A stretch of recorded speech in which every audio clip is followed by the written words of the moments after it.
Bollywood superstar Shakib Khan ও ভারতের টলিউডের অভিনেত্রী ঋতুপর্ণা সেনগুপ্তের মধ্যে বন্ধুত্ব বেশ পুরনো। সেই সূত্র ধরেই কি এবার এক ফ্রেমে ধরা দিয়েছেন টলিউড এবং ঢালিউডের দুই সুপারস্টার? সামাজিক মাধ্যমে তাদের একসঙ্গে কয়েকটি ছবি দেখা যায়।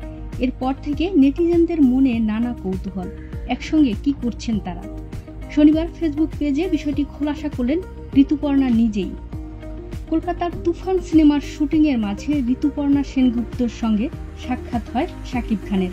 অভিনেত্রীর ভাষ্য, শাকিব আমার ভালো বন্ধু, কলকাতায় এলে আমাদের দুজনের দেখা সাক্ষাৎ হয়। শুনেছি শাকিব শুটিং করতে কলকাতায় এসেছে। আমি আমার অভিনীত দাবারু সিনেমার প্রচারণায় ভীষণ ব্যস্ত। এ কারণে এবার শাকিবের সঙ্গে দেখা হওয়ার কোনো সুযোগই ছিল না।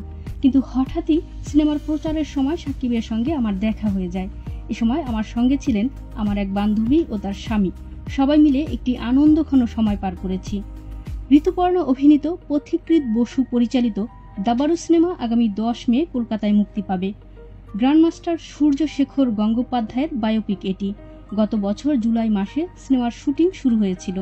অন্যদিকে শাকিব খান অভিনীত রায়হান রাফির সিনেমা তুফান আসছে ঈদে মুক্তি পাবে বলে জানা গেছে। সিনেমাটি প্রযোজনা করেছে বাংলাদেশের চরকি ও আলফা আই এবং ভারতের SBF। নিউজ ডেস্ক, সুমনা, ভোরের আকাশ।